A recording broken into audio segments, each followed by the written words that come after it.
So hello guys, this is Mohammad Musa Iqbal from believers batch और आज आप देख रहे हो वीडियो नंबर 10। हमने वीडियो नंबर 9 में बात कर ली है पार्टनर्स के फंडामेंटल्स की, यानी कि हमने चैप्टर नंबर 1 को अपने खत्म कर लिया है और आज हम आते हैं चैप्टर नंबर 2 पे, जो कि हमारा है change in profit sharing ratio among existing partners. So आपको पहले ये समझना पड़ेगा, जब भी हम बात करते हैं प्रॉफिट शेयरिंग रेशियो के चेंज की, उससे पहले यहाँ पे हम बात करते हैं चेंज की। सो ये जो टर्म यहाँ से आपका चेंज आया, देखो ये जो यहाँ पे चेंजेस की बात कर रहे हैं, ये किसके चेंज की बात करते हैं? तो पार्टनरशिप में जब भी कुछ चेंज होता है तो सबसे पहले वहां पे चेंजेस होते हैं नंबर ऑफ पार्टनर्स के अंदर।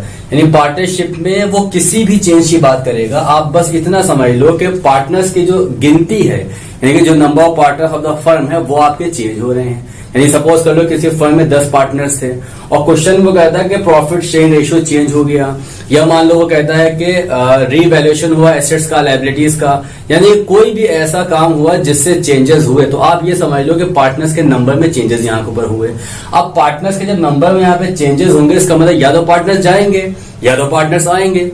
सो देखो, जब भी कोई चेंज यहाँ पे होता है तो इसका मतलब ये क्लियर है कि या तो पार्टनर कोई गया है या पार्टनर्स गए हैं और या पार्टनर और पार्टनर्स यहाँ पे आए हैं। अब देखो वो कैसे भी आ सकते हैं, पार्टनर आ सकता है may be admission of a new partner, यानी फर्म ने किसी पार्टनर को एडमिशन दिया हो, या मान लो किसी पार्टनर का रिटायरमेंट हुआ, कोई पार्टनर चला गया, या सपोज कर लो किसी पार्टनर की डेथ हुई हो, या कोई फर्म का एमलगेमेशन हुआ हो। सो पार्टनर्स आ सकते हैं, जा सकते हैं, कोई भी तरीका आपका हो, बट जो चेंजेस यहाँ पे आपके आते हैं वो पार्टनर्स के आने या जाने से ही आते हैं। और यहाँ पे क्या चेंजेस आपके आते हैं? सबसे जो बड़ा यहाँ पे चेंज आपका आता है वो होता है reconstitution of the partnership firm. देखो, जब भी मान लो कोई पार्टनरशिप आपकी स्टार्ट हुई, सपोज कर लो 4 से 5 पार्टनर से मिलकर एक पार्टनरशिप डीड के ऊपर साइन किया, एक एग्रीमेंट पे साइन किया और अपनी पार्टनरशिप मान लो स्टार्ट कर दी। अब मान लो आने वाले टाइम में एक पार्टनर चला गया और 2 पार्टनर्स मान लो आ गए, या मान लो 2 चले गए, एक पार्टनर मान लो एंट्री लेता है, एडमिशन लेता है। सो अब क्या होगा? अब यहाँ पे जो भी पार्टनरशिप का मतलब जो भी पार्टनरशिप का एग्रीमेंट था वो आपका नल हो जाएगा। यहाँ पे एक नया एग्रीमेंट बनेगा, यहाँ पे एक नई डीड साइन होगी, जिसको हम बोलते हैं reconstitution of the partnership firm. क्या होता है? Partnership is the result of an agreement between partners for sharing the profit of the business. इतना आप सबको क्लियर है कि जो ये पार्टनरशिप यहाँ पे होती है वो रिजल्ट होती है उस एग्रीमेंट का जो उन पर्संस के बीच में होता है जो प्रॉफिट को शेयर करते हैं, एग्रीमेंट। अब any change in partnership agreement, अगर उस एग्रीमेंट में मान लो चेंजेस हो रहे हैं, bring to an end the existing agreement and new agreement come into force। वो एग्रीमेंट आपका खत्म हो जाता है और न्यू एग्रीमेंट यहाँ पे आपका साइन होता है। वो एग्रीमेंट आपका खत्म क्यों हो जाता है? क्योंकि जब कोई पार्टनर चला जाता है जिसके बारे में उस डीड में मेंशन हो, तो ऑब्वियस सी बात है वो डीड भी चली जाती है। तो नया पार्टनर आता है, फिर से एक नई डीड बनती है। सो मैंने आपसे ये कहा था कि जब भी हम बात करते हैं चेंजेस की, चेंजेस किसके होते हैं? चेंजेस होते हैं यहाँ पे नंबर ऑफ पार्टनर्स के।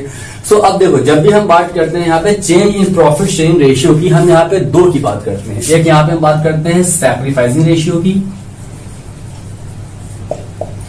बहुत इजी कॉन्सेप्ट आपका है, बहुत आप आराम से समझना है इसको। या हम बात करते हैं गेनिंग रेशियो की। क्या होता है हमारा सैक्रिफाइसिंग और क्या होता है हमारा गेनिंग? तो मुझको इसकी डीप में नहीं जाना है। पार्टनर्स ने अगर सैक्रिफाइस किया है तो पार्टनर का सैक्रिफाइसिंग रेशियो है, पार्टनर ने अगर गेन किया है तो पार्टनर का गेनिंग रेशियो है। अब सैक्रिफाइसिंग गेनिंग कब होता है? तो इसके लिए आप एक छोटा सा आप एग्जाम्पल समझो, आपको पूरा कॉन्सेप्ट क्लियर हो जाएगा। मान लो for example suppose that A and B are equal partners. Equal partners means हो गया, मान लो सपोज कर लो 1:1 इनका मान लो ये प्रॉफिट शेयरिंग रेशियो है। फर्म को प्रॉफिट मान लो हो रहा है 30,000 रुपीज का। सो इस केस में यहां पे कितना मिलेगा पार्टनर ए को और कितना मिलेगा पार्टनर बी को प्रॉफिट? सो पार्टनर ए को जो प्रॉफिट मिलेगा वो मिलेगा 15,000 एंड बी को प्रॉफिट मिलेगा 15,000। ये था आपका केस नंबर 1। अब आप यहां पे मान लो कि 2 पार्टनर्स थे और एक पार्टनर यहां पे और एडमिट हो गया, यानी कि 2 इक्वल पार्टनर्स थे, अब 3 इक्वल पार्टनर्स हो गए। Suppose that partner is C, so A:B:C, अब 1:1 हो गया। तो जैसे कि हमारे 2 पार्टनर्स थे वैसे 3 पार्टनर्स यहां पे हमारे हो गए। रेशियो हमारा 1:1 था, अब 1:1 हो गया।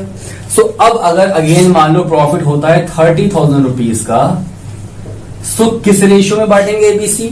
सो आप कहोगे कि ए को मिलेगा यहां पे 10,000, बी को मिलेगा again 10,000 and C will also get 10,000 rupees. अब अगर आप ध्यान से दोनों केसेस को यहाँ पे देखोगे तो कॉमन सी बात है, यहाँ पे कोई भी देख के बता देगा कि किसको सैक्रिफाइस हो रहा है और किसको गेन हो रहा है। अगर हम बात करते हैं यहाँ पे ए की, तो ए का पहले प्रॉफिट था 15,000 और ए को अब प्रॉफिट मिल रहा है 10,000। डेट मीन्स ए ने यहाँ पे सैक्रिफाइस किया है, ना कि गेन किया है। तो आप इजिली यहाँ पे कह सकते हो कि ए ने यहाँ पे सैक्रिफाइस किया है। इन द सेम वे अगर हम बी की बात करें, सो बी का पहले प्रॉफिट था 15,000 और अब बी का प्रॉफिट यहाँ पे आ रहा है 10,000, तो बी ने भी सैक्रिफाइस किया अपने पास से। सो ए ने और बी ने यहाँ पे दोनों ने ही यहाँ पे सैक्रिफाइस किया है। सो अब अगर आपसे मैं क्वेश्चन यहाँ पे पूछता हूं कि ए ने और बी ने कितना सैक्रिफाइस किया है, सो आप कहोगे पहले मिलता था 15,000, अब ए को मिल रहा है 10,000। डेट मीन्स ए ने अपने पास से 5,000 रुपीज कॉन्ट्रीब्यूट करे हैं, 5,000 रुपीज सैक्रिफाइस करे हैं।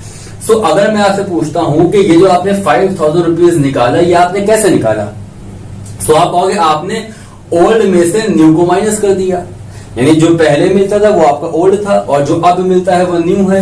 सो अगर हम सैक्रिफाइसिंग रेशियो की मान लो बात करते हैं in the form of equation, sacrificing ratio is equal to, तो क्या कंडीशन बनेगी हमारी, ओल्ड माइनस न्यू, यानी कि जो फॉर्मूला बनता है आपका वो बनता है old ratio minus new ratio. ये फॉर्मूला बन गया आपका सैक्रिफाइसिंग रेशियो का। अब अगर इन द फॉर्म ऑफ इक्वेशन आपको लिखना हो सैक्रिफाइसिंग रेशियो, तो आप कह सकते हो old ratio minus new ratio. So ये हो गया आपका सैक्रिफाइसिंग रेशियो। अब हम बात करते हैं गेनिंग रेशियो की। सो अब आप अगेन यहाँ पे मानो कि ए बी सी पार्टनर्स यहाँ पे हैं और इनका जो रेशियो चल रहा था वो सेम चल रहा था, यानी कि ए को, अब यहाँ पे आप मान लो केस 1 एंड हो गया। ए को मिल रहा था 10,000, बी को मिल रहा था 10,000 और सी को मिल रहा था 10,000, यानी सब कुछ नॉर्मली जा रहा था। बट अचानक आप मान लो यहाँ पे सपोज दैट सी की डेथ हो गई, यानी ये जो सी थे ये चले गए, डेथ हो गई या ये रिटायर हो गए, यानी कुछ ऐसा हुआ कि ये फर्म से चले गए। क्योंकि ये फर्म से चले गए, सो अब यहाँ पे बचे ए एंड बी।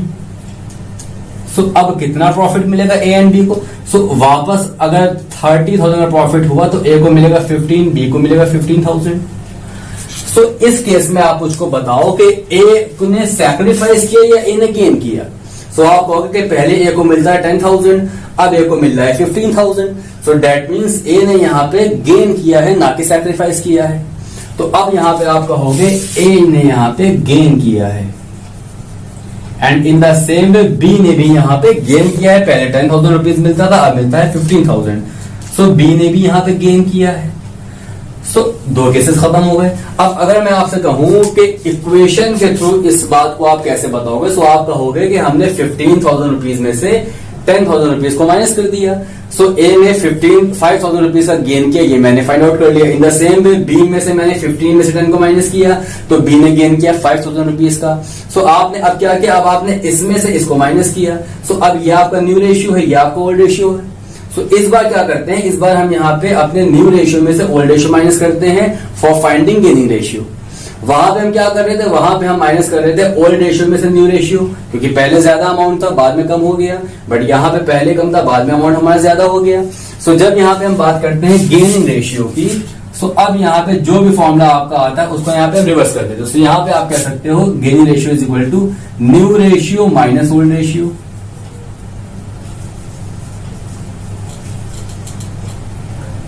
सो फ्रेंड्स, ये दो हमारे यहाँ पे होते हैं फॉर्मूलाज, या इसको आप इक्वेशन कह सकते हो। इसको हम आगे पढ़ेंगे, ये हमारे आगे बहुत काम आने वाला है। आप एडमिशन लगाओ, डिसोल्यूशन लगाओ, रिटायरमेंट लगाओ, डेथ लगाओ, यहाँ पे आपके ये रेशियोज बहुत काम आने वाले हैं। सो ये हमारा आज इंट्रोडक्शन चैप्टर था। आगे अगले टॉपिक में आएंगे वीडियो नंबर 11, हम बात करेंगे गुडविल की और बात करेंगे कैपिटल की। सो नेक्स्ट वीडियो के लिए friends, bye and take care.